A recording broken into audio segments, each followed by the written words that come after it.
My name is Dr. Anthony Levatino. I'm a practicing obstetrician-gynecologist, and I've performed over 1,200 abortions. Today I'm going to describe a second trimester surgical abortion called dilatation and evacuation, or D&E.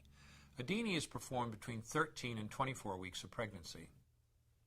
After administering anesthesia, the abortionist uses a weighted speculum, like this one, that opens the vagina widely.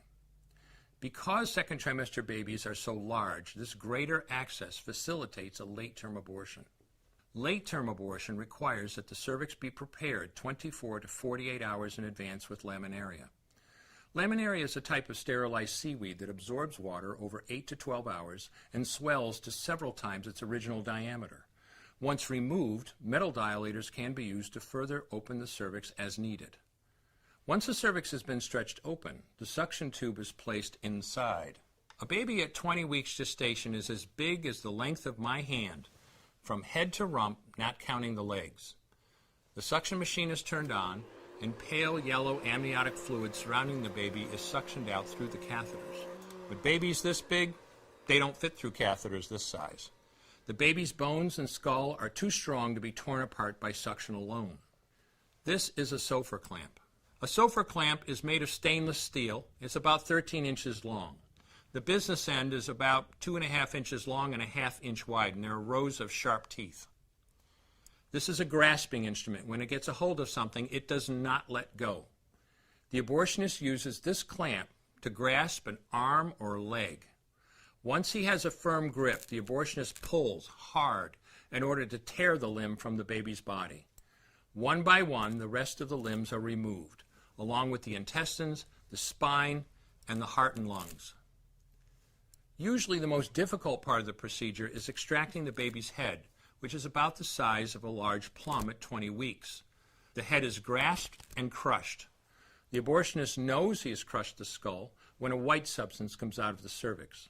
This was the baby's brains. The abortionist then removes skull pieces. He removes the placenta and any leftover parts of the baby with a curette, scraping the lining of the uterus for any remaining tissue.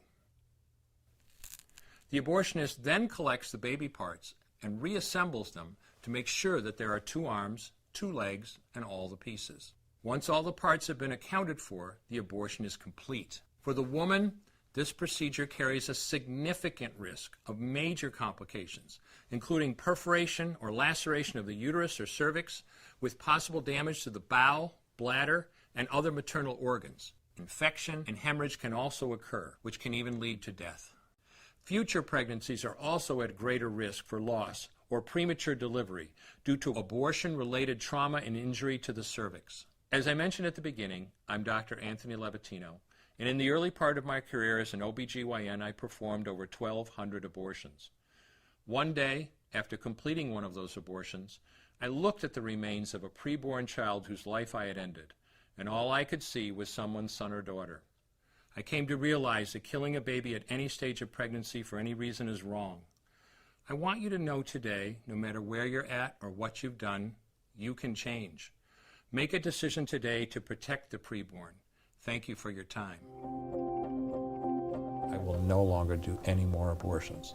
When you finally figure out that killing a baby that big for money is wrong, that it doesn't take you too long to figure out it doesn't matter if the baby is this big or this big or this big or maybe even this big, it's all the same. And I haven't done any since then, and I never will.